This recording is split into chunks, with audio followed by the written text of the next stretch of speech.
Welcome to 2 out of 3 recommend 2 drink cinema. Yay! Now we sound like a Jimmy Carr show.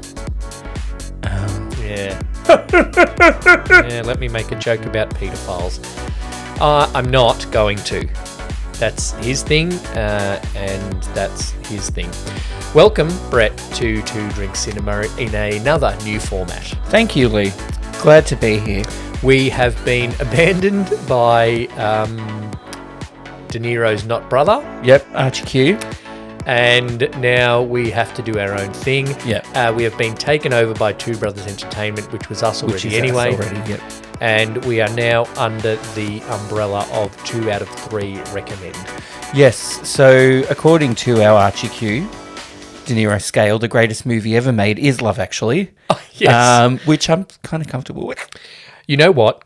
Let's have a look at the final rankings. So we did a lot of movies, more on the Archie Q than we did on the Chad S. Yeah. We did 40 movies. Wow. Actually, we might have done 39 because we might have recorded an episode and not released it. Yeah, that's right. So let's say we did 39. The best movie of all time is Love Actually. A distant second is Titanic. Yeah. That's 7 points, 5 points difference. Yep. Okay. But we're also saying Love Actually is better than Gone with the Wind. Well, we're actually also saying that some of these movies... We're saying that Robin Hood Men in Tights is a much better movie than Casablanca. And Philadelphia. Yeah.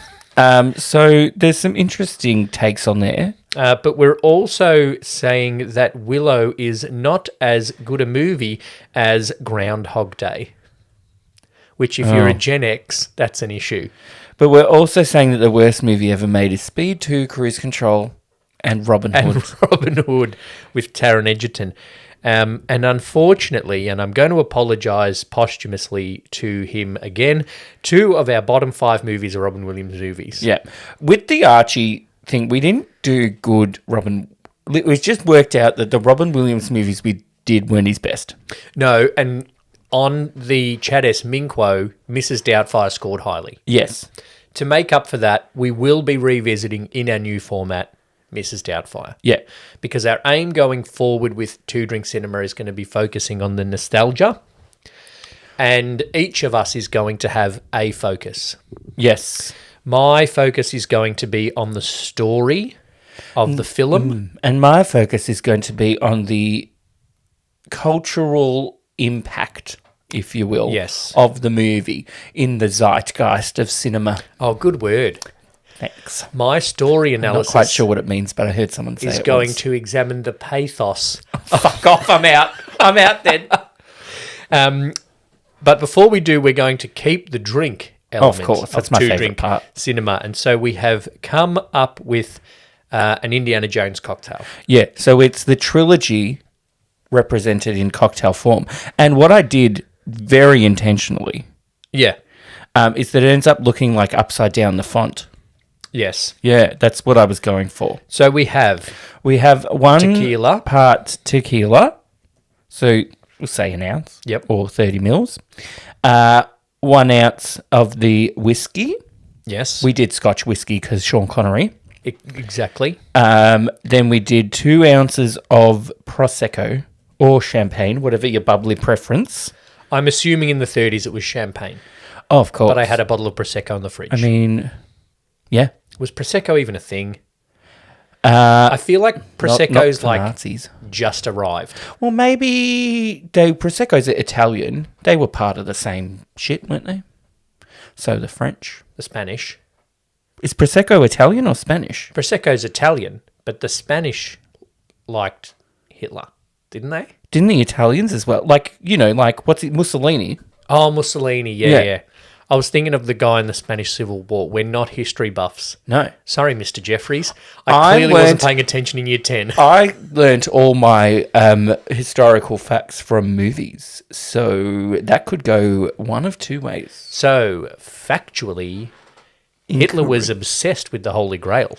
Yeah. That's a fact. He loved Jesus. But then But before Jesus was that, Jewish. So. factually, the Nazis were so not a threat in 1935 that Indiana Jones went to China. Yeah. Because Temple of Doom actually happens before. I never twigged. Yeah. That's not how I recall it. It's very... Anyway. It's a very different tone of movie, Temple of Doom. Anyway, we have this drink. Yeah. Tequila. Scotch whiskey. Prosecco that may or may not be Nazis. And top it with some pineapple juice. Yes. And then a little thingy of grenadine to get the little sunrise. So... Also... Kali Ma. Yep, that's the blood of Kali. Yep. And then it's golden, like a little golden orb. So when you drink it, you have to get something.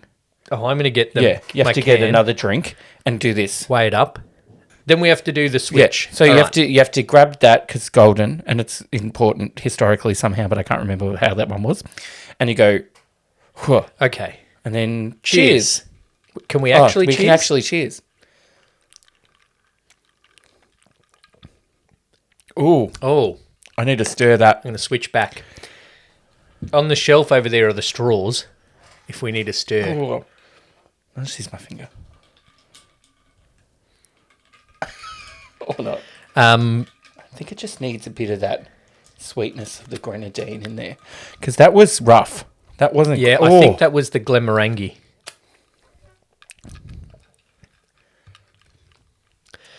And then... Oh, no. A little stir's okay. It's better. I think... You're struggling. I don't know if scotch and tequila should go together. Oh, is what I'm saying. Well, I'm going to give it a stir with the hygienic grey lead rather than my finger. What do you think's more... Anyway. Well, I just don't like... My finger will get sticky and no comment. All right. So what are you rating? Oh. Like a 2 maybe? Yeah, that's a 2 out of 5. But it will look fucking good on the Instagram. Because it's also... My face won't. The colours of the font. Yeah, it's great. I did that well. Yeah. So, all right. That's off to a good start for our new format of... I think if you're looking to get tipsy, I'd recommend that. Well, it's got, tequila and whiskey and Prosecco in it. And we've opened a bottle of Prosecco, so we're going to have to drink that while we have dinner. Great. What a shame. I'll have to sleep here tonight. And there's that pineapple juice. Because there's still a opened pineapple juice that probably has 2 ounces missing in the back of my fridge from before our hiatus. Oh, well. Okay, we should manage that better, but anyway, that's a story for another time. Let's talk about the story of Indiana Jones. Yeah. Okay. Because George Lucas is very good at telling a story. Yeah. He comes up with very good stories, which is what made episodes 4, 5, and 6 of Star Wars so good. Weren't they books? Not so good at writing a screenplay. Yep. Which is what made episodes 1, 2, 3 not as good. Yes. So. But also Hayden Christensen. Well, Hayden Christensen and Natalie Portman weren't served well by that script. That's true. So, George Lucas and Steven Spielberg became friends. Yep. Because they're super nerds and film nerds. Something to do with American graffiti. Yeah. So, then George Lucas, they bonded over like those kind of radio serial adventure-y stories. Yeah. And so they decided to write one. Mm-hmm. And it was Indiana Jones. Oh. And you can see all of those kind of tropes of that serialized adventure. Yeah. In that he can kind of do everything. Yep. And goes off on his little adventures. You can also see that I feel like George Lucas at one point maybe wanted to make a James Bond movie, so he just made his own version.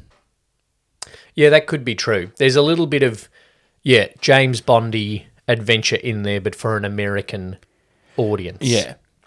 So there's 3. We're doing all 3. Yeah. And we're not counting 4, but we will count 4 when we do 5. Yes. So this is Indiana Jones, Raiders of the Lost Ark, Indiana Jones and the Temple of Doom, Yeah. and Indiana Jones and the Last Crusade. The original trilogy. Yes. In terms of characterization of Indiana Jones, he's not a very deep character in the first movie. No, I feel like it's less about him. We don't get a lot of story of Indiana Jones. We get that he's a professor and all of his students are in love with him to the point of writing it on the eyelids, which I think is good. But the opening, each of the three movies opens with an action scene. Yeah. Of him getting a little something that is not relevant to the main story. The golden orb in one, the diamond, and in exchange for he's a real small guy. Fuck off, Kate Capshaw. In episode 2, in Temple of Doom. And young Indy. And then the Cross of Coronado in 3. Yeah. And they're really good at establishing the tone of the movie independently, but also starting with action. And the first one in particular, I think, is really good at establishing Indy's character. Yes. He knows stuff, but he also does stuff. Like we see in episode 3 that Henry Jones Sr. knows stuff, but then doesn't really do stuff. He's not the adventurer. Yeah. Marcus Brody knows stuff. He's dumb. Doesn't do stuff. He's not dumb in 1, but dumb in 3. Yeah, because... I'll chat about characters shortly. Because in 1, he's barely in it. Yeah, true. He's along for a bit more of the ride in 3. One thing also that they do in terms of storytelling devices well is that they always make sure early on in the movie there's someone that doesn't know about what they're going for. So they can explain to the audience. Yeah. In quotation So marks. military intelligence has no idea about the Ark of the Covenant. Yes. And they're very offended when Indiana Jones asks if they ever went to Sunday school. Yeah. So then Indy and Marcus get to explain it. In the second one, Willie doesn't know anything about anything. Yep. So he gets to explain about the stones of the Indian village. And then in the third one, the third one's not as strong with that though, but it's different because him and the English guy that you thought was Q, but he's actually in Game of Thrones. Yeah. Are almost trying to one-up each other with their knowledge of the story. Yeah, and I feel like it is a bit with that one, and it's a bit more about Jesus. So you're like, oh, we know about Jesus.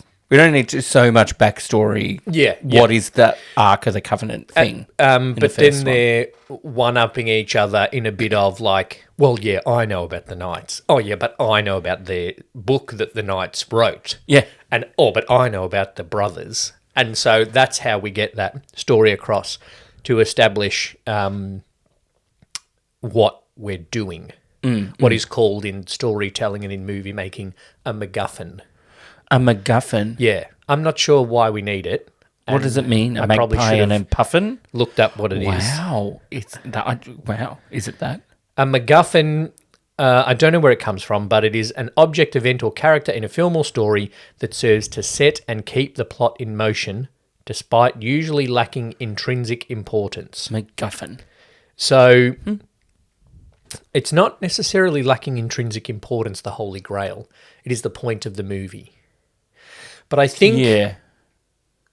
I think also the other thing that the movies do well is that they give Indy something that makes him go and do it. So, like, if Marcus Brody just came in and said, well, you're going to go and get a rock from this Indian village. He's like, well, why? Yeah. But once he's like, they've stolen the children. Yes. He's like, well, fuck this. I've got to save the children. Yeah. Because he loves Short Round. Yeah. So, for some reason, at that moment in history, he loves kids. Yeah, and then we never see him again. No, we never see Kate Capshaw, thank God. Well, also, the fact that we never see Ke Huy Quan again is a blight on the Hollywood and film industry. We saw him again in The Goonies. In The Goonies, like the year after. Yeah. But then didn't see him for 20 years, and then when he's like, oh, he's back, oh, he wins an Oscar. Yeah. He is, as Short Round, a great child actor. Yes. And, like, by the time it gets to Temple of Doom, this isn't young Harrison Ford. Like, No. This is Harrison Ford, first was in American Graffiti. But then by the time we get to Temple of Doom, he's done 3 Star Wars films. Like, Yes. he's He's action the biggest star in the hero, world. Yeah. And he's huge. And Ke Huy Quan's chemistry with Harrison Ford and ability to act with Harrison Ford is so good. Yeah. Better than Kate Capshaw's. I mean, Kate Capshaw's ability to act is questionable. Yeah. Yeah. Of his sidekicks, he's the best. Yeah, that's the other thing that's common between all three movies is a sidekick. Sala in the first one. Yeah. Short Round in the second one, and then his father, unfortunately, in the third one. But also a bit of Marcus is a bit of his sidekick in the third one. But Marcus is dumb. But he's very just book smart, but not world smart. Yeah, and I didn't like that as much in the third one because in terms of comic relief, which you have to have in action films, yeah, Sala, you do now. Before this, you didn't really. This kind of made it a thing. In like Raiders was the first kind of thing to like go. We're going to do action and comedy on the same level. Yeah, but in action stories, you always need a bit of a comic relief character. Well, C-3PO. Yeah. I can't. Why is that the first thing I thought? Yeah, it's like even going all the way back to the old horror films. Ed Wood's chiropractor is the comic relief in Plan 9 from Outer Space. As I'm taking a sip. No, so the difference, the reason I didn't like Marcus as much in the third one is because Sala is sidekick and comedy in one. Yes. Short Round is sidekick and comedy in two. Marcus is just ditzy. Yep. If he was a woman, he'd be ditzy. Yep. And in an attempt to be funny in the story, yeah, but not as useful as a sidekick. And so I don't like in action movies comic relief characters that are just comic relief. No. Like C-3PO has a purpose in Star Wars. Yeah. Sala had a purpose. Short Round is handy because he had to kill the little, not kill, but punch on with the little Maharaja kid. Yeah. Marcus Brody is not. He didn't. I don't understand why he went. He needed to go in the third one. But in the first one, it's like, you can go on your own to get the Ark. In the Last Crusade, he's like, I'll come with you. I think because he's friends with Henry Sr. And they do that little bloody in the tank. Like, there's Nazis around. There's no time for little do your chant college later. chants. All right? Yeah. Also there's the woman character. Yeah. In the three of them. Yep. Marion. Yep. Then Willie. Yep. And then the most obvious Nazi since Rolf. Yep. No. He's dumb. He's not the smartest bloke sometimes, Indiana Jones. Horniness. He's blinded by the... It's a comment. Blinded by horniness. Blinded by the stuff. Don't worry, folks. It's a new format, but we're still going to make sure we talk about the horniness of the film. Don't worry. And the fact that Henry Jones Jr. is just as horny as his father. Oh, hilarious. She talks in her sleep, and then he's like, what the fuck? I love that they say it without saying it as well. Yeah. Like, I'm as something I'm as as much of a man as you. As the next man. As the next and then man. He goes, I was the next man. One other thing that they do really well in the storytelling is having something that pays off later. So when we meet Marion, she's doing shots with the guy that falls off the chair, who on IMDb is Mr. Giganto. Yeah. The character name? Yeah. Oh, okay. They're doing shots and she wins. Yes. And then that comes back later when she's drinking with Tote? Belloc. Renee Belloc. Belloc, yes. Who Sala calls Beloche. So I'm thinking he's French. It's spelled Belloch. But then the thing isn't it Q? Yeah, which is why the Nazis would call him Beloche. Yeah. Yeah, but then it's all credited and written everywhere as OQ. Yeah, I don't know. So I'm like, where does Beloche come from? Anyway, that is in early and pays off. Maybe he didn't want to seem French. Later. Yeah, maybe. They all have something that is in early and then pays off later, which is very good storytelling. Yes.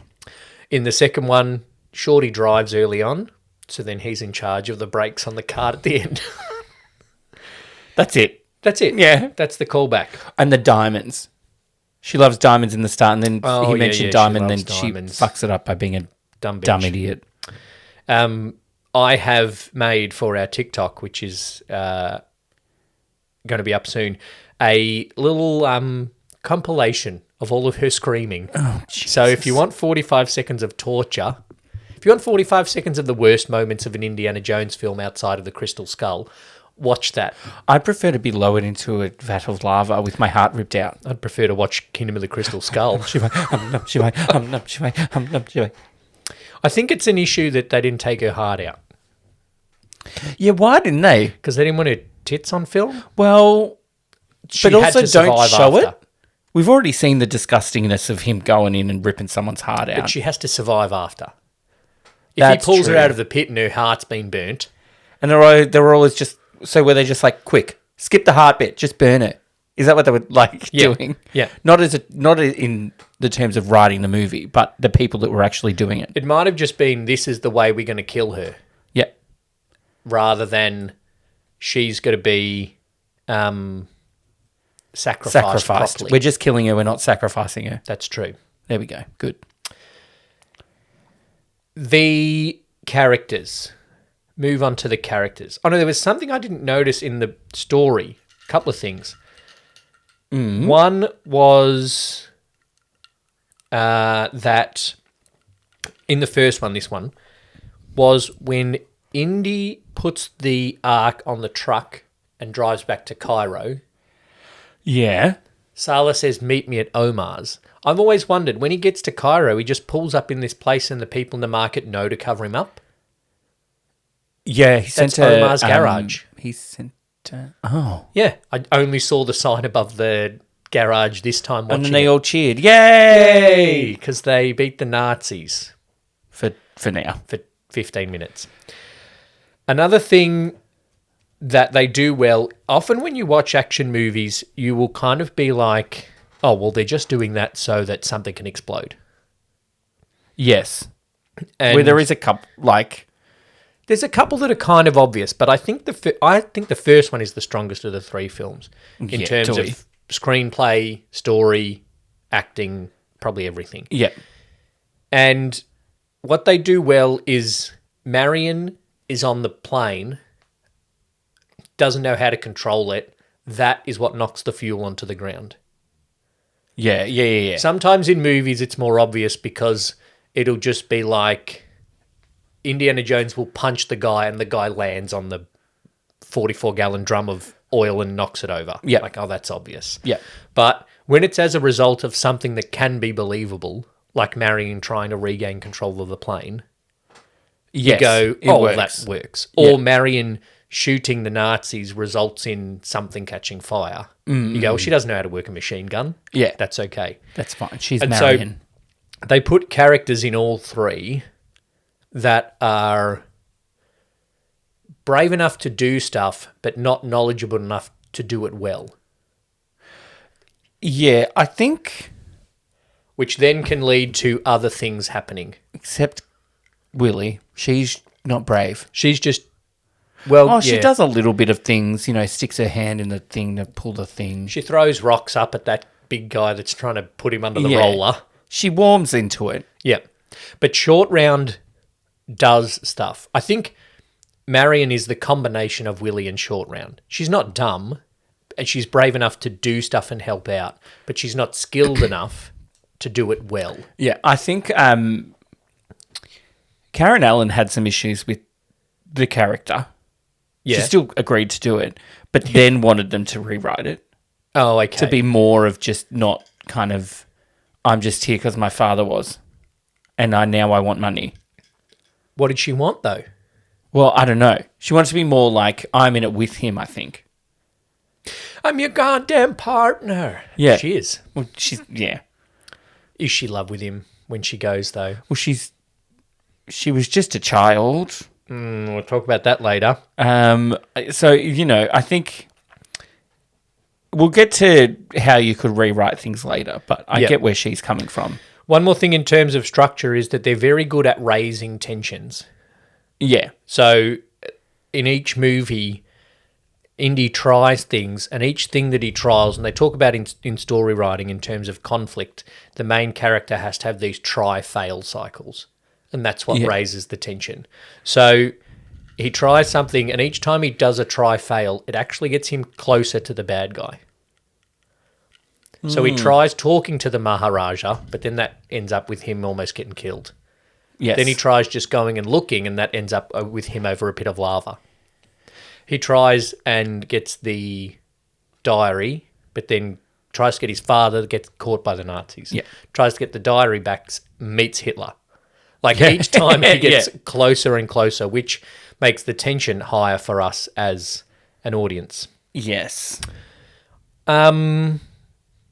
Characters, I kind of already talked about some character stuff. I like that whenever and wherever a movie is set, Sean Connery just plays an old Scotsman. Yep. I could not anything think from, of like- a movie where he doesn't have his voice. It's like Michael Caine. Michael Caine always sounds like Michael Caine. Yeah. But this is one of my things. It's fine. Yeah. Like- as long as you can put it in the story. Like, it's not like... But you also don't have to. Like, what's the one that he's in with Kevin Costner? Who? Sean Connery. The Isn't like thing. The Untouchables or something? Oh, I thought you were talking about Robin Hood. Oh, yeah, that. Both. Well, both. But in The Untouchables, Yeah. where he plays that cop, like, it's actually... People migrated from Scotland to Boston. So that's fine. Yeah, no, but like it's not like you're going to cast Michael Caine as the President of the United States and he's just going to become like... No. Forrest... Oh, no. Don't try it. Do a little jaunty. Michael Caine. Michael Caine is not jaunty. I object. Did you order the code red? I don't know why I went Few Good Men then. The flip of that is that series that had Nicole Kidman and Hugh Grant in it. Hugh Grant is in New York, and we know Hugh Grant is English. Oh, he can and be he English. has to put an American accent on. Yeah. It's okay for an Englishman to move to New York and marry an Australian. Yeah. Nicole Kidman could still have been Australian in that film. No, Yeah. that series. Anyway, but I like that they're just like, whatever. Except maybe when he's King Richard, he probably wouldn't have been Scottish. Well, we don't know. We don't know. So the dialogue is generally very good as well. There's always something to drag him in. Marcus in 1 and 3 has a very serious couple of lines about the thing that he's going for. Yeah. It's not like nothing you've ever gone after before. Yeah. You know, that kind of thing he does in both, which is good. But it's also not true. This is like, I'm like, the Ark of the Covenant, holy, like, it's similar shit. Yeah, but also last year he just saved an Indian village with something else mythical and There was a god related. Yeah. Yeah. And a couple of mistakes I've noticed. Oh, yeah. This is going to Should be we get my started? last thing of the story. All right. I'm going to go backwards from 3. Okay, Right. yep. Because 3 is a minor mistake, but it's a mistake. Okay, go. Hitler's famously left-handed, Yeah. Oh. and he autographs the book with his right hand. Right. Also, no one writes an autograph that looks exactly like their name. So did Spielberg, we didn't need... Was Hitler going around signing autographs? Like, he's like, oh, there's people waiting outside after he's done a speech. There's people waiting where he's getting in his car and he's going, oh, I'll sign a few autographs and then I'll go. Okay, is that fine? Yeah, no, that's fine. Who's got a autographs. Give me a Sharpie. Yeah. Maybe that's what he thought people were putting their hand up for, an autograph. Yeah. Mistake. Hitler signs the book right-handed. Yeah, Okay. I have a mistake in the third. Yes. Well, it's not so much a mistake. There is a very obvious moment in the third one when they're in the boat chase Yep. in Venice. You said Gobbits Fienzem. Yeah, well, dumb. There's one moment, it's very obviously not Harrison Ford. Oh, really? Like, it's just jumping from boat to boat.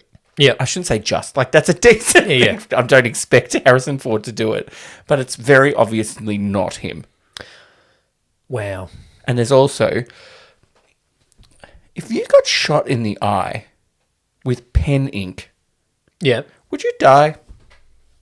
Doesn't he then get a ricochet bullet? No, I'm pretty sure it's just panic in the eye, and then it's just like, dead. Oh. So no wonder the Nazis lost, if that's how easily they died. Unconscious. Gosh. So it's not a mistake so much as like, really? I saw, speaking of stunts, I saw a meme recently of Daniel Radcliffe, I was going to call him Harry Potter, sitting with the guy that was his stunt double for the Harry Potter films up until he got paralysed. So Harry Potter's stunt double. Daniel Radcliffe's stunt double got injured on a stunt in... I never knew that. Well, Harry Potter's stunt double is a scene in Deathly Hallows, so at least he made it to the seventh movie. Yeah. And... Made it further than Cedric Diggory. Oh, this story was written in response to the Rust incident. Oh. So it's a look back at some other things.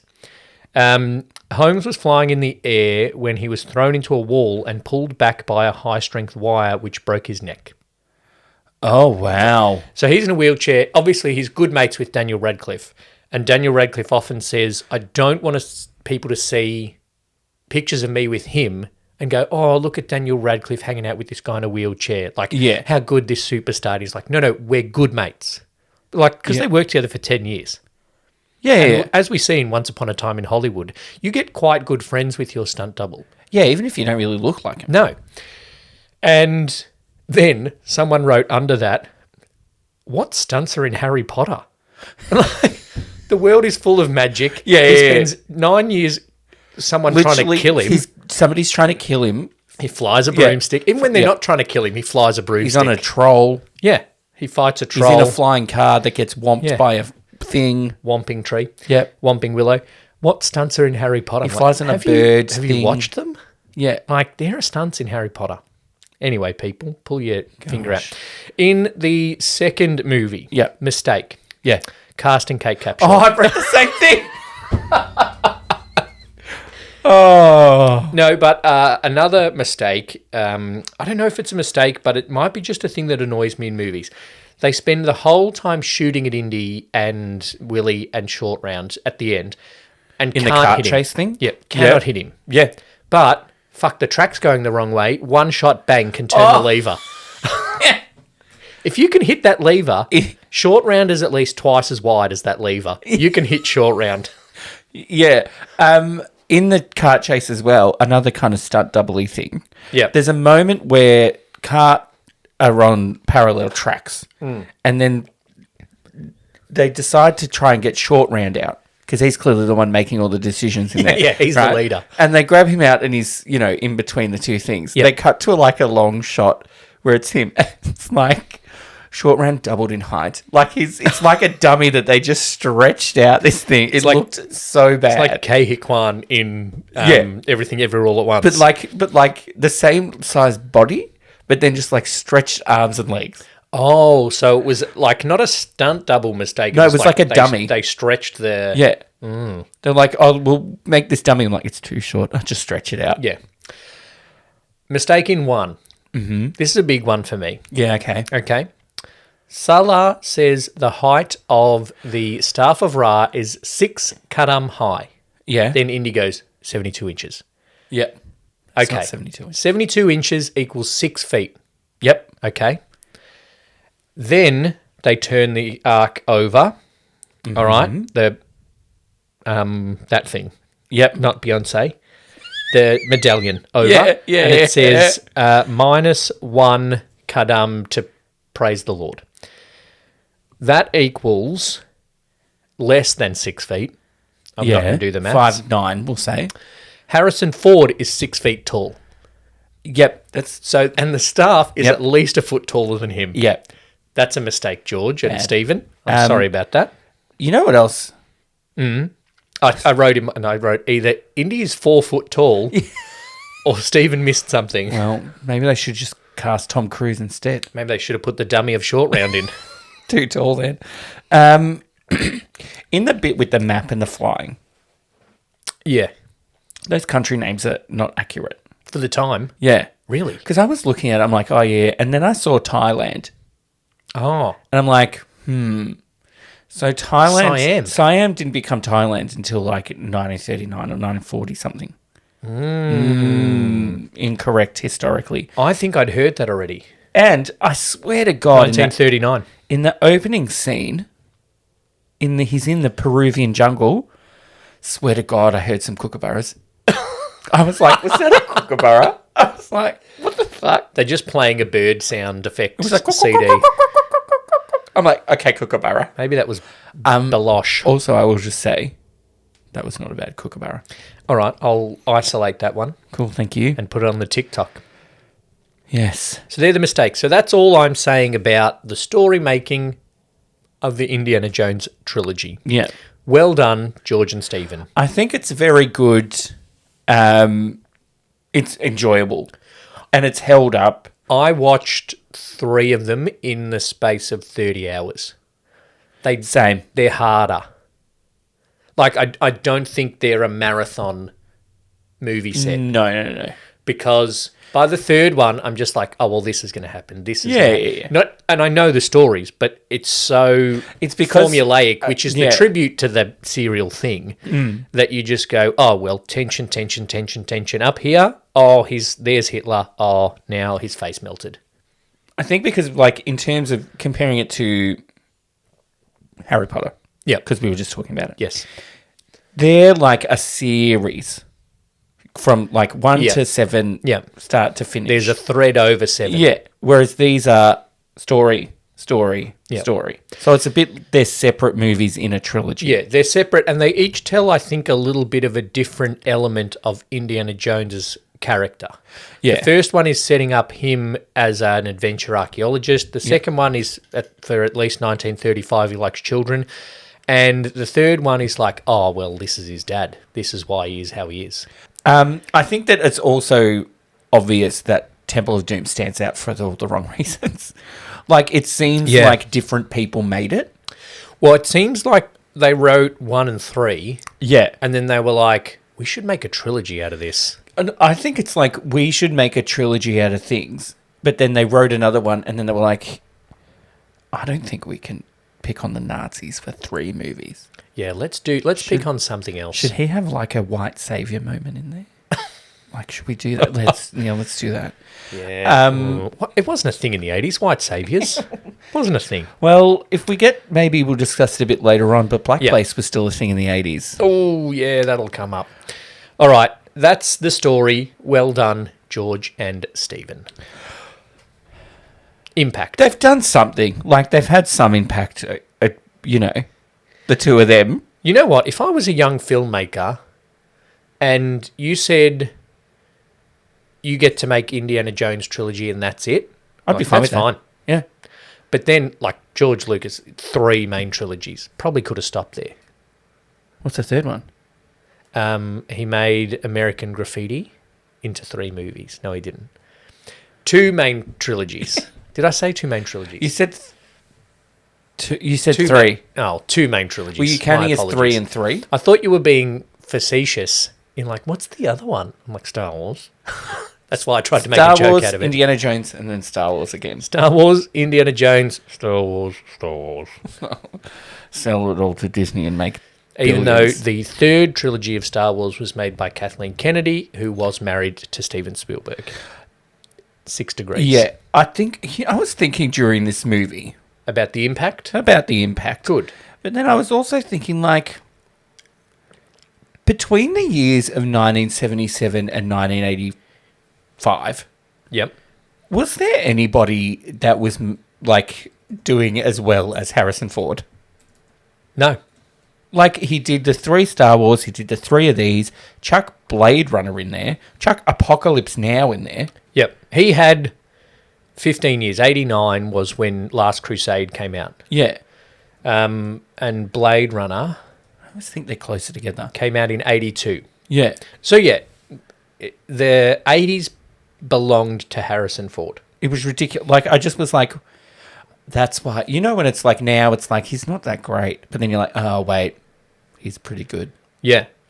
He had Blade Runner, Lost Ark, 3 indies, 3 Star Wars, Witness was in 1985. Yeah. But that even continued. Like, Patriot Games was 1992. He was in Apocalypse Now in 1979. Yeah. He's was made in some all right movies. Working Girl, 1988. I mean, come on. I watched that not long ago. Oh, really? Yeah. Is it good? It's good. Not sure about Regarding Henry. Is that in his top? No, well, I think in the AFI Top 100 movies, he's in like 6 of them. So there you go. Yeah, well, there you do go. And he was also in Star Wars. The later ones that weren't as good. Yeah. And now he's going to be in 5 indies. You know what's actually a very good movie of his that's from his later catalogue is Morning Glory. Morning Glory. He plays... Is it like a news anchor-y thing? Yeah, he plays a very serious news anchor. Yeah. Who gets moved on to be on the morning show. Oh, that's right. With Meryl Streep. To replace Koshy with Samantha Armitage. And... Oh, God, that's such a random thing. For those playing along at home, Koshy is not the Philip Schofield of Australia. That's the British guy. That's the other reference, yeah. No, he is... They decide to try and make the morning show a little bit more serious, but Harrison Ford doesn't take it seriously, and Diane Keaton is the woman. Diane Keaton. And Rachel McAdams is the Rachel McAdams. producer, and she is very good. It's a very funny movie. Yeah. Because Harrison Ford is one of those actors, I reckon, where he plays it straight enough that makes it more funny. Yeah. Like, he just plays this grumpy old bastard, which he has been for the last 20 years, and just puts it in next to Diane Keaton being funny, and it makes it all much funnier. Yeah. The impact of indie, though. Well, it's hard to comment on and just put a thing on it. I think it's obvious. 4 out of 5. It's obvious that, like, it's had a huge impact culturally in pop culture. Yep. Name a television show, it's had a reference in there somehow. Yeah, Simpsons, Family Guy, Simpsons, Family Guy, Scrubs, Big Bang Theory. Yeah, you know, anything by Seth MacFarlane, that's got it in there. Did Modern Family have a... They probably dressed up like one bloody Halloween or something. I'm sure they did. Well, that's a huge part of impact as well. People are always dressing up as indie because it is so iconic, and that's a thing that they have in every movie. It's just one shot of him with a fucking hat on. Yeah. And that's all you need. That's fucking Indiana Jones. Yeah, to the point where in the Fabelmans, like Spielberg's last movie, you know, the dad comes home with a fedora on and a jacket, and for some reason there's a monkey. And then the monkey's there on his shoulder. I'm like, oh, Indiana Jones. Like, you know, it's like so obvious a reference. Yeah. But it's, you know, they do it well. The two are Spielberg and Lucas in terms of like doing iconic things. Oh, yeah. They do all right. So I think Raiders has the most impact. Yes. Obviously, it's the first one, and then now there's 5. That's obvious. Yeah. But, like, you know, 8 Oscar nominations is pretty good. That is generally regarded as a highly nominated film. Yeah. So it was nominated for 8, and it won 4. So it won for art direction, sound, editing, and visual effects. You know what I liked about the sound is the sound effects were just that little bit over the top.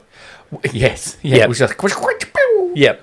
And it won some, like, special technical award for the sound. Oh, really? Yeah.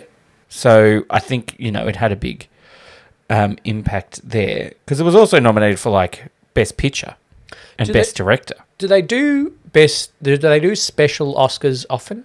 Every year. Like, there's a technical Oscars. You know, this guy invented a new camera that does this.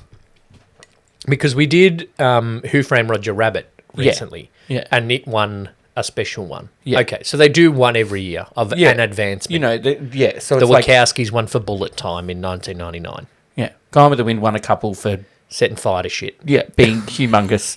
I don't know. So they're not on the televised, they're on the technical... Yeah, they do it before. Yeah. You know, they do a other thing. Yep. Yeah, so I was watching. Yes. And then I was like... oh, this is what John Williams won for. Yeah. Right. Yeah. And I was like, he didn't. And it was like, what? And then I looked up, it was Chariots of Fire. Oh. I was like, Oh, okay. What's his name? Helsinki? Vangelis. Helsinki. That's Finland. Yeah.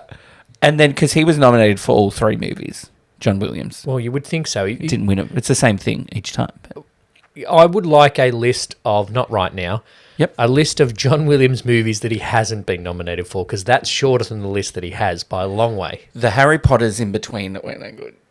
Oh, like episode... episode 5. 3. I don't think he did all of them, did he?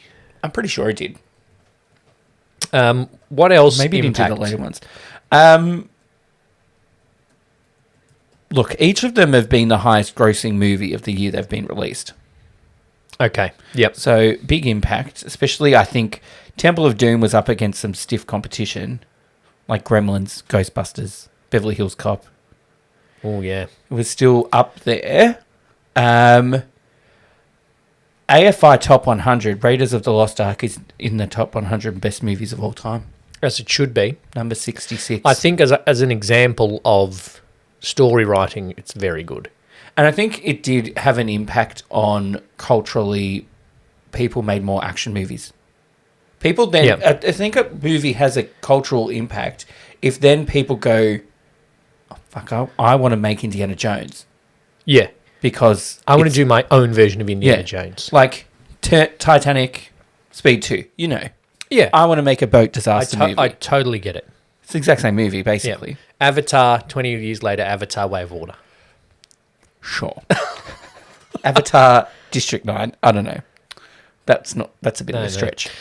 John Williams only composed for the first 3 Harry Potters, and then Patrick Doyle did 1, Nicholas Hooper did 2, and then Alexandra Desplat did Deathly Hallows Part 1 and 2. Oh, that's if Danny Elfman did it. Yeah. On the AFI list as well, Indiana Jones is number 2 on the list of 100 best heroes and villains. Oh, yeah. Who's number 1? Atticus Finch. Different kind of hero. Yeah, yeah. Not James Bond. Different kind of hero. He didn't have a whip. No. I'm not. He was a cracker. I think that is not where I expected you to go. Where did you think I was going to go? There's other places with a whip in that era, unfortunately. Do you know that Sean Connery was nominated for a Golden Globe for Best Supporting Actor for Last Crusade? It's a good character. No, I think it's a good character, and he acts it very well, that little kind of quirky old man. Yeah. The other impact that kind of Temple of Doom had, yes, other than a scene I remember Meg Griffin going hum num shivai in Family Guy. I don't know how in relation it worked out, but it, along with Gremlins, kind of forced that PG-13 rating. Oh, created it. Yeah. So it's, you know, Spielberg was like, well, hey, can we have something in between? Because I really want to rip a guy's heart out. Yeah, because, like, I'm not going to cut that out to make it PG. Yeah. Because then it's too gory and violent for kids. But I don't want to make it M. I don't want it to be R. Yeah, like, you know. Oh, they don't have M. They don't have M. Yeah, yeah. So they needed that in-between thing. Yeah. So then they were like, oh, Spielberg's asking. Fuck, all right, better do it. Which is fair. Which I think the industry can do. Yeah. So then 2 months after it was released, then it got a new rating of PG-13. Oh, that is a big impact. Yeah, and then similarly... I think that's a bigger impact than Meg Griffin saying Om Nom Shivai. Well, it depends where you come from. I don't have PG-13 ratings where I'm from, but I've seen Meg Griffin go, Om Nom Shivai, Om Nom Shivai. We used to have PG and PGR. Do you remember that? Nope. Yeah, so there was... One is parental guidance. Oh, and it was like, this needs parental guidance. Yeah. And then the R was parental guidance, and this is one we can get on board with, parental guidance recommended. Which was like, we reckon you should, but if you don't, we probably won't judge you for letting your kids watch this. PGR. No, Return to Oz PG. Traumatizing. Parental guidance. Should be PGT. Parental guidance because of trauma. Parental guidance, generational trauma. Generational trauma. Yeah. Obviously, then if you're impacting on stuff like inspiration, sequels, prequels, TV series, name a thing. Young indie TV series. Name a thing in popular culture. Oh, Halloween. Done. Yeah, it has.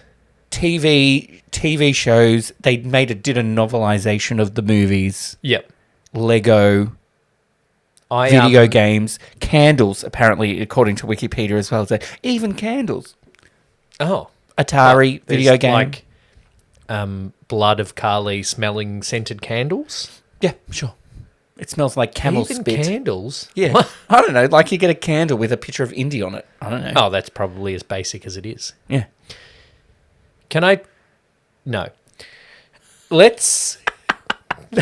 So, it's a very impactful movie. Yeah. Can we give some awards out? We've created some awards. Okay, yeah, good. That we're going to give to movies. Or do you have something more to say about the impact? You know, Tom Selleck was almost going to be. Oh, yeah. There was quite a long list of people that were considered. Jeff Goldblum, surely. Bill Murray. No. Because they wanted someone that wasn't huge. Right? Yes. And then I think George Lucas... So they cast Han Solo. Yeah, George Lucas didn't want to do Han Solo again. You know what I mean? But hey, it worked out for Harrison Ford. And for George Lucas. Bill Murray. No. Nick Nolte. Steve Martin. Could have been. No. Chevy Chase. Oh. Apparently he's an asshole. Well, I can believe it. Huh. Peter Coyote. You know in Outrage... You know him. Yep, good. Yep. Is he dead now? Jack Nicholson. Too serious. Jeff Bridges. Could have worked. Sam Elliott. I don't know who Sam Elliott is. Peter Coyote's still alive. Okay.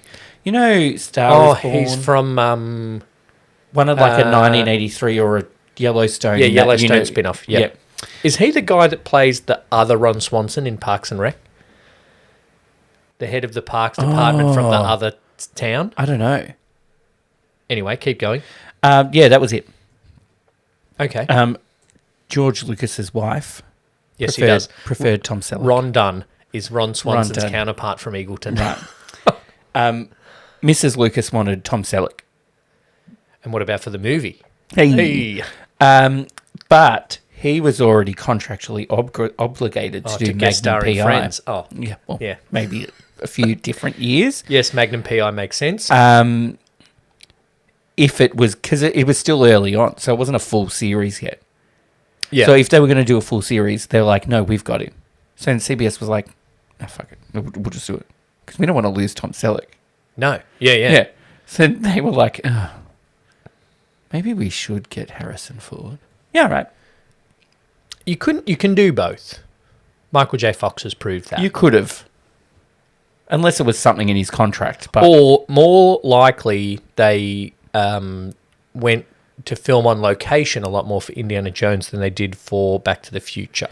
And they actually could have ended up using Tom Selleck in the long run because there was some sort of actors or strike or something in 1980 that stopped filming. Oh, right. So then he could have done both. Oh, well. Tom could Selleck's you imagine, done okay. You can't. It's one of those things you can't imagine it. You know what? This gets me sometimes on the online spaces when people are just like, this person... Name a list of people perfectly cast for the role. I'm like, in do hindsight, you mean perfectly cast, or do you mean you watched 10 years of Courtney Cox being Monica and you can't imagine anyone else being Monica? Well, that. Yeah. That's in this case. But like, if they'd made Tom Selleck Harrison Ford, it would have been a different character. Yeah. And I actually saw an interview with Brett Goldstein, who plays Roy Kent in Ted Lasso. And he was saying that, and I've forgotten the actor that he quoted as saying this, said, your job is not to get the role. Yeah. Your job is to go in and say, this is how I would do the character. Yeah. And then they make the movie, if they cast you, they make the movie according to your interpretation of the character. So they would have still been great movies because Tom Selleck is a great actor, George Lucas writes a great story, and Steven Spielberg he's an okay director. Yeah, he does all right. And John Williams does okay with a score. So, like, they still would have been great movies. Just would have been a bit of a different Harrison Ford. Yeah. Different Indiana Jones. Yeah. And that shows how quintessentially Harrison Ford is. They are one in the same. All right. My question would be, yes, would that mean that Indiana Jones had a mustache? Yeah. That I can't imagine. You can put whatever actor you want in it, just no mustache. Yeah, mustaches don't work for everybody. But mustache like that in the 30s? That would have been the question. I think in the 30s, people had their mustaches like a bit shorter, like they trimmed them on the side a bit. That was the iconic look of the time. Doesn't mean it was the preferred look of the masses. Ooh.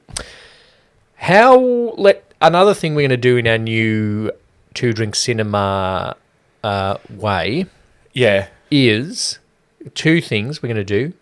Just flat out. Actually, one we're going to leave till last. What would we need to change in order to make these movies now? I'm going to start with, would you cast Alfred Molina as a South American man? Alfred Molina. He's the one that goes into the tunnel with Indy to get the golden guy. I'm not sure I would cast him at all because he wasn't that good. He was quite fucking annoying. Yeah. Before he had any words, I had him down for one of our awards. Oh, okay. But I'll save that. He does have a half Spanish father. Alfred Molina. Is he meant to be a local? Yeah, well, he's got an accent, so I assume he's a local. And Jonathan Rhys-Davies playing an Egyptian. Yeah. The first one, there's not much I would change. It's really interesting. Well, there's a couple of things that probably, and there's been debate about one of them in particular, change. I wasn't too sure about the depiction of the South American tribesmen, whether it was too stereotypical. Yeah. The one that has been discussed quite recently, you referenced before, Marion's line saying, I was a child, I was in love, it was wrong, and you knew it. Yeah. There's been debate about what their relationship was. Yeah. It is not said that it was a romantic or sexual relationship. What it could have been is Marion had a teenage crush on Indy. She made a move, he left. But with her saying, you know what it was, you did the wrong thing, whatever it was, paraphrasing. It was wrong and you knew it. It seemed like he, in some way... He did something. I feel she had a crush. He kind of led her on.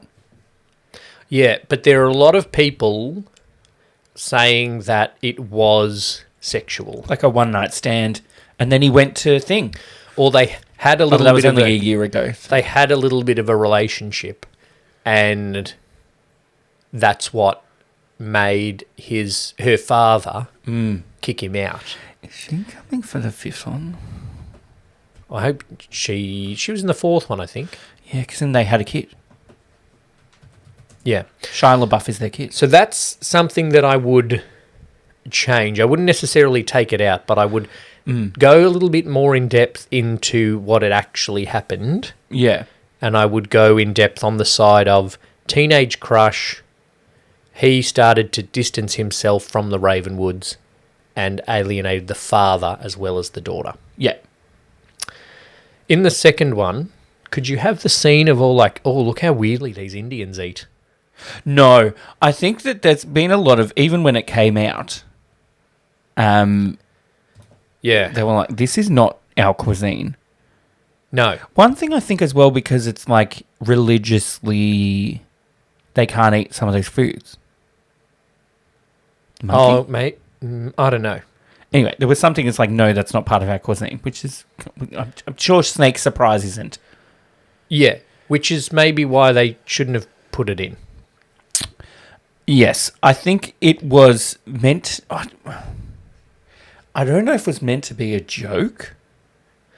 The joke but it was also unnecessary. The joke is meant to be their the reactions, particularly Willie of Willie being so... Snake Surprise! Yeah, but Willie being so, like, out of it. Yeah. But I also thought would the cuisine that she's eating in Shanghai, she wouldn't be eating lots of Western food. I wouldn't imagine so. And, well, that place is rich. Club Obi-Wan. They could, God, dumb. They do stupid. it. They do it. And we talked about it when we did E.T. Is that, the boy plays with Star Wars toys. That's normal, right? That's cool. Because it's 1982 and he's 10 years old. He's got a bloody thing. But Club Obi-Wan... Yeah, that's a little bit kind forced. Of self-indulgent. You know what they did have in the second one that we would have to change? Yes, I do know. Blackface. Yeah, which was really interesting because as I was writing the note saying, at least they've cast everyone local, this big guy walks on who is like, looks like he got spray tanned like that scene Adina had in AbFab. Oh. Like, it looks shocking. He was in the first movie. Yeah, it was the same big guy. It was the same big guy that was fought him. And was it the same big guy that punched on with the plane or the one he shot? The plane. Because the one he shot, apparently, that guy did heaps and heaps of training, sword training. Yeah. But then the day of filming came and Harrison Ford was sick as. On the set, heaps of them got like food poisoning. Yeah. And Harrison Ford was sick as, but they didn't have time to stop. So the Harrison Ford's like, I can't fucking do this sword fight. Yeah. And they're like, I'll just shoot him. So I thought maybe they felt bad about that. So they put him in the second one. No, it was the first one. You know the guy that in the first one that's just like, oh, a fight, let me take my shirt off. Yeah, that guy. Just like, fuck yes, I've been waiting for this. Rip, and goes in and then gets chopped up by the blades. But they would change they'd change a lot of things about they'd have the to second change one. Yeah, they'd have to change. It is white savior. It is, but it's not. A lot of white savior is almost like all of us locals have tried. We're going to need to get a white person in, but written from the white perspective. Yeah. Do you know what I mean? But this one I don't think is that. It's this guy fell. It is. And clearly can do this, so we're going to ask him to do it. But it still is white savior. Yeah. But it's not the white savior in that, like Tom Cruise's The Last Samurai. Like, it's not that. It's not Kill Bill. Yeah. Okay. That's different. It's not white savior. She's about a woman. Kill Bill. She's white, and he's white. That's cultural appropriation. Yeah. Kill Bill. Yeah. This is, I don't know, but you would definitely redo the dinner scene. The dinner scene, definitely. And as iconic as it is. I think you would change it slightly so it's a little bit, less, all these Indians are weird culty people. Yeah. Like there was a little bit of a tone of that. Not too much, and I've seen it much worse in other movies. But you would certainly change the race link to cult thing. Yeah. Because he doesn't believe in any of it. He just wants to save the children. Yes. Whereas the Ark and the Grail, he's like, well, if the Nazis get the Ark, they're unstoppable. Mm. But like these stones, he's like, well, the stones, whatever. Yeah. But the kids. But then he is proved that the stones are actually powerful. But he's not actually trying to stop Nazis from getting a powerful Christian weapon like he's in the other two. Yes. Like and that's... He's like the second one's more just like goodness of his...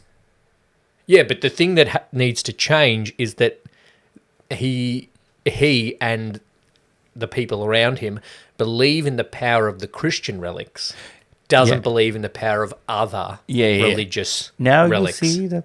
Yeah.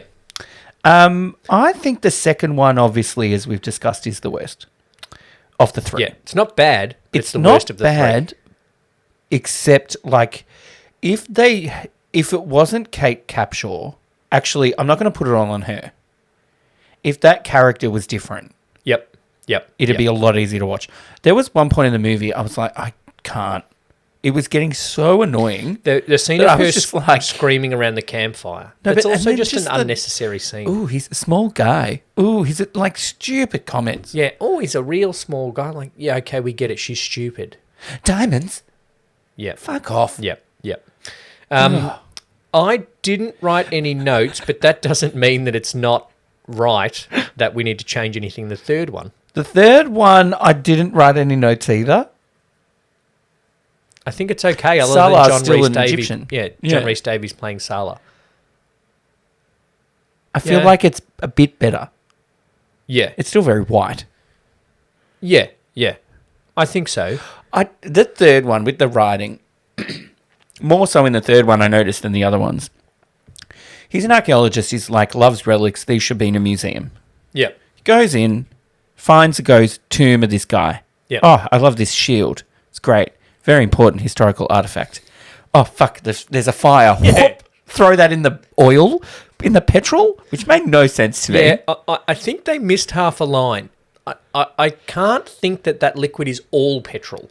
No, because wouldn't it all just explode? It all would. Yeah. You couldn't swim Not in it. just skim on the top. Because it's all on fire. So it's just got to be some petrol on top. Yeah. Which means they can go under. Yeah. Yeah. And then he's like the library. He's just in. He's like, bang. X marks the spot. Oh, fucking bang. Hole in the ground. Let's go. Yeah, this ancient This church used to be in a Venice. church. Bang. Yep. Holy Grail. Just leave it. But all of those other cups are worth shit. Take them. Yeah. And then Marcus can set up an exhibit of not Grail cups. Yeah. These are still thousands of years old. Yes. As Belloc Jesus. says in the first one, Yeah. buried in the sand for 1,000 years. Yeah. Maybe even you'll be worth something. And you know which one I knew wasn't the Holy Grail? The one that was a plate. It's just like a dinner platter that looked more like the women's Wimbledon trophy than anything. Yes. Oh, and she knew that was the wrong cup. Yeah, because she was trying to prove to Indy, Jones, whichever one she decided she was in love with at the end, that she wasn't a bad Indy. Nazi. She just joined the Nazis to get to the Grail. Yeah. It's mine. She's a nutter. Anyway. Obviously a Nazi. Mm. Let's give out some awards. And I know that every movie podcast that you listen to gives out awards, but we're going to do it as well. Yeah. Start with... Awards are the most important thing in entertainment because that tells us what's good and what's bad. We're going to start with the... Oh, where are the names of them? Okay, we are going to start with the Estelle Reiner Best Extra Award. This is named after Rob Reiner's mother. I'll have what she's having. Has the iconic line after Meg Ryan has her iconic noises. Sex noises. It is named after, yes, Estelle Reiner, the Best Extra. Now, I've got a couple. I have some nominations as well. Interestingly, in the Temple of Doom, all of the villagers act better than Kate Capshaw. Yep. So I'm nominating all of them. The villagers. The villagers. I'm nominating from the Temple of Doom. Well, I don't know why we're starting with the second one. I'm nominating the guy driving the rickshaw, and then it gets thing, and then he goes up in the air, but his legs keep going like. Yes, from the... I will also say in the extra... Yep. Our next award is the worst extra, if I can pull it out of the spoiler. Yeah. Fine line between the two. Yeah, we did debate this at our meeting last week about, what is a worst... And, we thought of some examples, from the best movie of all time, Love Actually, about the guy that... Reacts when he's doing the shit, Yeah, when Alan Rickman... Oh, Alan Rickman. Yeah, Alan Rickman yells shit, doesn't he? Oh, no, it's the creepy Mark man. Dumber. Yeah, the shit yells one. and the guy with the bags react. Or is that a best extra, or is the best extra the guy that doesn't react when Nathan Lane has a public breakdown in Birdcage? Yeah. So, but we are saying best actor. Best extra. All of the market crowd in the first one just cheer when he shoots that guy with the sword. One of my nominations is that guy with the sword. Has he been terrorising that market for ages? Well, maybe he's he's double their size. Yeah, and he's been terrorising them for ages, and White Saviour finally comes and shoots him, and so they cheer. The man who is credited as Arab sword fighter, I'm nominating for best extra. Okay, I'm nominating the guy that is credited as Mr. Gigantor. There's also in the first one this old lady that's sitting like right next to Marion when they're doing shots. Oh, yeah, she's great. Like, you know what I noticed in editing the little TikTok bits? Yeah. A guy speaks English in that bar. Oh, really? Is it Indiana Jones? Watch on the TikTok in that scene. There's a guy speaking English. Oh. So we've got also from the second one. I want to nominate the elephant that sprays water on Willie. I was going to say, can we count animals? Yeah, that elephant. Because the monkey in the first one. Yeah, that monkey should have been, unfortunately, probably passed away. Should have been cast in the real life Aladdin as a boo, or the real life Dumbo. All right, who do we give it to of all of them? Well, in the third one. Oh, okay, yeah. I have 2 nominations. Okay. The librarian with his stamp. Oh, yes. Yep. I wrote that in a different section of my notes. And I don't know if he counts as an extra because he got a couple of lines after I wrote this. But the fat scout at the start that falls off his horse. It was just like everybody dismount and they all got off and he's just like... I thought that was Marcus. But then I don't think it is because Marcus is older. Yeah. It's a tough one. And out of 3 movies, it's tough. For the first one, I missed, the girl that has love you on her eyelids. Oh, yeah. Arab sword fighter? No, I think it has to be Mr. Gigantor. Yeah, okay. Because the way he just takes the shot and then he just smiles and falls. And then falls. But honourable mention to all of the extras that half catch him. Yeah. Because it's hard to pretend you don't know that's going to happen. Yes. Let him fall. So our first Estelle Reiner award for the best actor, the best extra in the Indiana Jones first trilogy is the Shot Drinker Man. Worst I'll extra. have what she's having. Okay, worst extra. This one is named after Andy Millman, Ricky Gervais's character in Extras.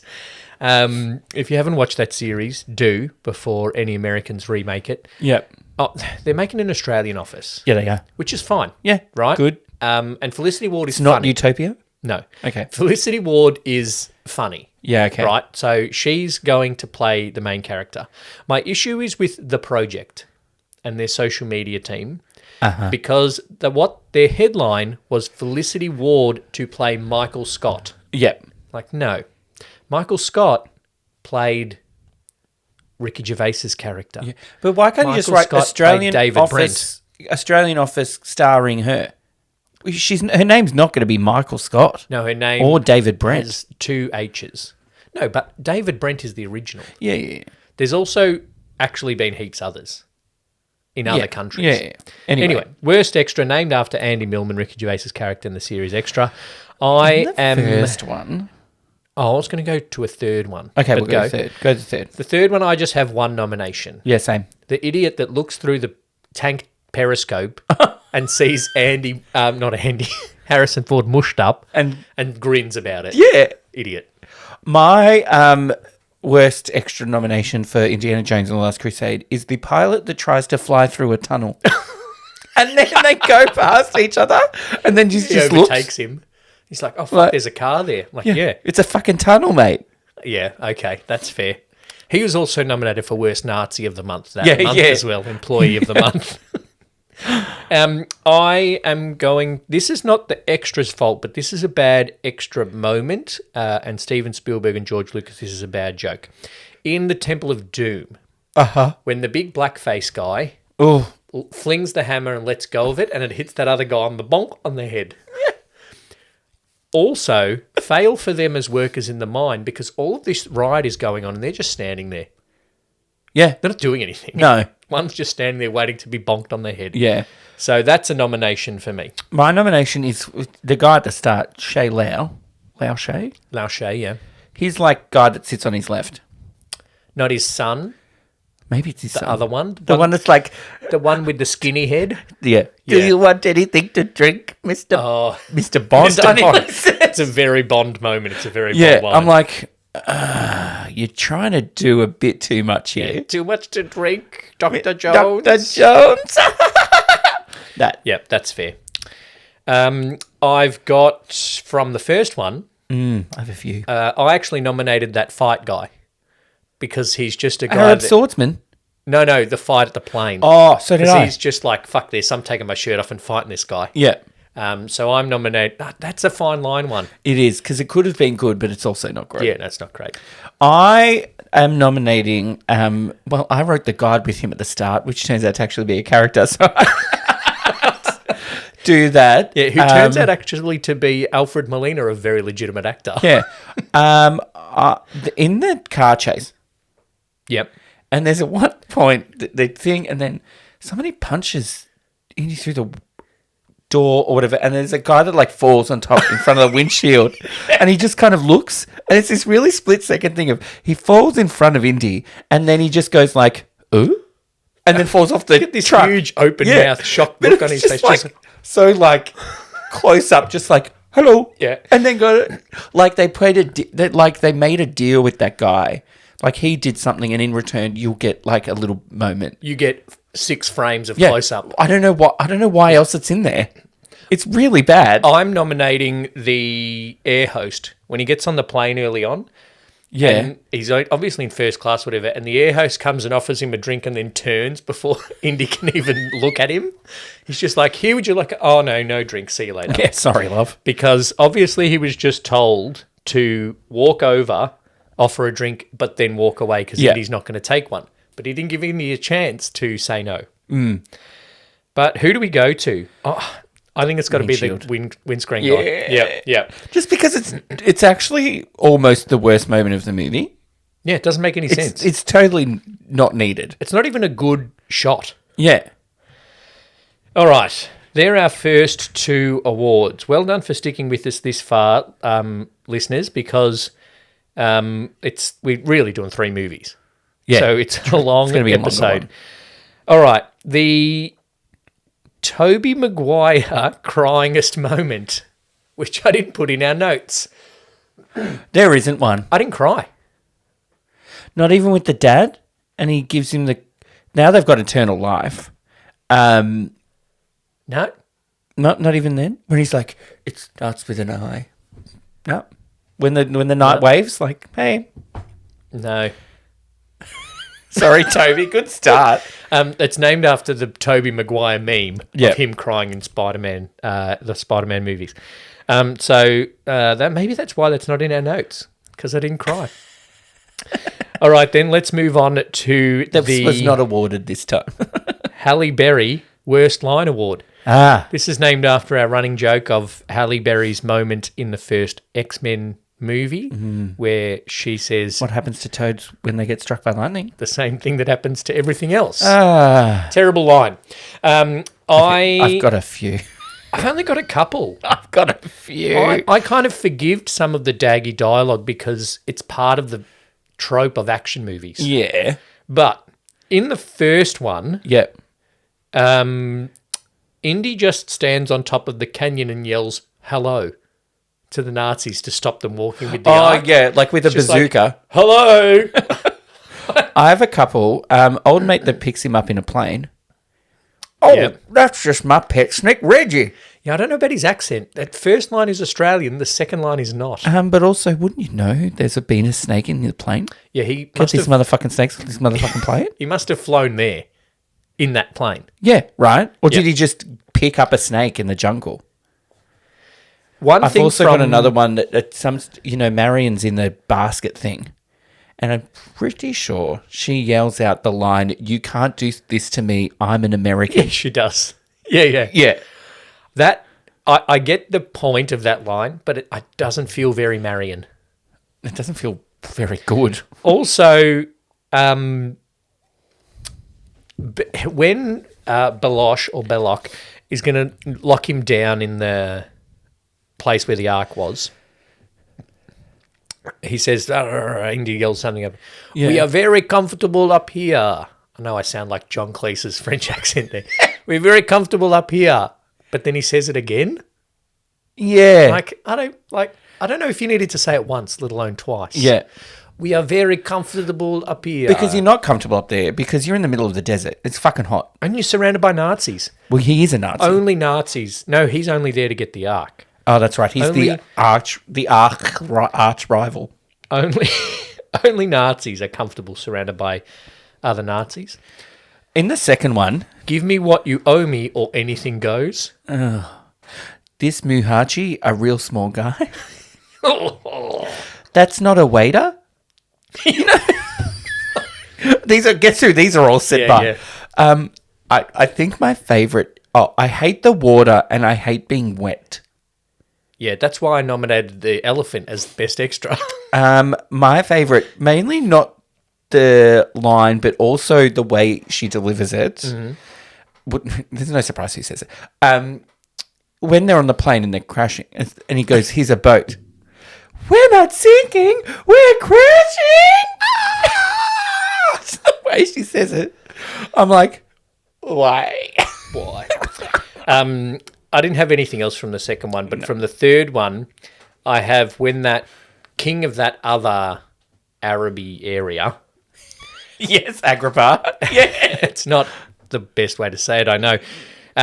He says to the Nazis, "You shall have camels, horses, cars, and tanks." And then the guy goes, "You're welcome." Yeah. Racial. I have a few. It belongs in a museum, so do you. It just doesn't quite make sense. No. I don't know if this is good or bad or funny. I don't know, but I read it. If you are Scottish law, then I am Mickey Mouse. I kind of like that one. Yeah. Just because it was funny. But I think my favourite and most irrelevant line in the third one is when there's Nazis and Indiana Jones goes, "Nazis, I hate these guys." Yeah. It's like... You don't need to say that. Yeah, it's like, oh yeah, he made another movie about Nazis. That's the reason. That's the one reason why he hates Nazis because he's met them before, not for anything else. Not for the invasion of Europe and the Africa that they've done. Yeah. What are we going to go with then? This Muhachi is a real small guy. Yeah, okay. We've mentioned a few times. Yeah. We have to give it to something she says. Can we just give worst line to Willie Scott? Willie Scott. Okay. The Halle Berry Worst Line Award for the Indiana Jones trilogy goes to Willie Scott. Also a random Dan Aykroyd cameo. Did you notice that one? In the second one? Yeah. I was like, why is Dan Aykroyd here? And that's it. You don't see him again. No. I was like, when's Dan Aykroyd going to come back? Is that like a deal versus Ghostbusters or something? I reckon he was just a fan. Just give me a line. Because sometimes movies do like, I want to use this part of the back lot. And they're like, but we can't because this is being filmed there. But what if we give you this kind of deal? Oh, yeah. Not usually we'll give you the star of our movie. Yeah, with Ghostbusters. Yeah. But maybe I also don't know if they'd be using the same set. No, that's true. Anyway. All right. The last of our awards is the I'm Your Father most iconic scene. Because that is named after one of the most iconic scenes in movie history. Also a George Lucas. Yeah. All right. Look, I mean... Let's go in order for this one. Yeah, do it. Because... The opening scene. I've got 3 from each. Oh, I only have... Okay, yeah. The boulder rolling. Like the whole opening thing. Yeah, but the boulder rolling swapping down. the thing. Yep. Boulder rolling. Villages. Yes, I think I'm just naming Family Guy scenes. An iconic thing is the look of that bad guy Nazi in the black that comes into Marion's bar. The face melting at the end. Face melting. The third one I had as well for the first one is, when they're travelling with the map with the line. Oh, yeah, that's iconic. I was like, is that iconic because of this, though? Or has that been used before? I don't know. I think I just ruled it out of winning. There you go. In the second one, the actual pulling out of the heart. Oh, my God. They're holding the heart up and it catches fire. Yeah. And the lowering into the lava. So that's probably one whole scene, to be honest. I wrote ripping heart out. Yep. Kali Ma. Yep. And then I attempted to spell Hum Num Shivai. Okay. It is also pretty iconic when all of them are bowing and doing the twirly bow. Yeah. From the third one, this is where I gave that library stamping guy a mention. Oh, it's not an iconic scene, but it's a scene that I really like from the franchise. The knight waving goodbye to Sean Connery. Okay. Like they're mates now. Yeah. See ya. You're old. You're going to be alive forever. Yeah, you're going to fucking hate yourself when you're 750 years old like I am. Yeah. What does he do? Polish the gold. That's what I was thinking, right? Because it's all pretty clean. That can be real or euphemistic. Well, I don't know if he'd be... Anyway. Not at 700, I imagine. And read that book, which might be the Bible. I hope so. Anyway, I don't know. Maybe he wrote the Bible. No, that was... after or before? He was... He knew Jesus. No, he didn't know Jesus. No, the cup was already New there. Testament time. Yeah. 1100s is the Crusades, remember? Because that's Robin Hood. Oh, Robin Hood, of course. Yeah. The historical connections Yes. that we can make because of movies. Oh. Well done. The guy getting old super quick. Oh, yeah. And dying in Ilsa's hands is iconic as well. I just had one iconic scene for the third one, which was the young Indy opening. I do like the young Indy. I like a couple of moments. The whipping. Whipping, and then that's how he gets his scar. Yeah. Like that. But then I also, when he sees a whip and it goes... I'm like... But then... Yeah. Why did that guy need to be dressed the exact same way? Just because he had to get a hat somehow. Because Sean Connery's not buying him that hat. Yeah. But also maybe he inspired him. And so he got a leather jacket. Yeah. Anyway. What are we giving it to? I think we have to give it to, like, the opening of the first one. Yeah, it's got to be that boulder rolling. The bold, like the swapping over, because even looks pretty bloody good. Yeah. And then it even stood up in the 4K. I watched on Disney Plus. Oh, so that was 4K. Yeah, some of the green screen stuff in the third one, not so much. Ooh, nah. But that real stuff at the start of Indy 1 does definitely hold up. So yes, I really wish I could have given it to "We're not sinking, we're crashing." That got worst line, so you can't give it worst line and best scene. That's not how it works. It could be iconic for the wrong reasons. Well, I think we make this award good. What good, but also what scene contributes to making this an iconic movie. Yeah. Because some movies have iconic scenes but aren't necessarily iconic movies. Yeah. I'm Your Father is both for Star Wars. So, yeah, that opening sequence, particularly the boulder. That not so much. Particularly the boulder rolling at the start. Attempted no hand. So, that's it. That's it. Everything. F1. And so to wrap it all up and to bring it back to our now parent title of the franchise, would you recommend watching Indiana Jones? I would. 1, 2, 3. We would recommend. I'd recommend watching all of them. Yeah. You know, for some reason, I have a DVD of just Temple of Doom at home. You borrowed mine. Oh, because I was going to say, I think I took it from a former housemate of mine. You know, because the former housemate borrowed the 3, and then you ended up with Temple of Doom from him. What, did he just distribute his assets? But I don't know. That was his assets at the time. Like a He kept the DVD of Shaun of the Dead. Con Air. Anyway, moving on. All right. I would recommend watching the Indiana Jones trilogy. I feel like we need to bring it back. Would you recommend watching this iconic movie? I would recommend watching this, one of the most watched movies of all time. Yeah. Thank you for listening to Two Drink Cinema as part of 2 out of 3 recommend. 2 out of 3 do recommend watching The Indiana third might Jones. even.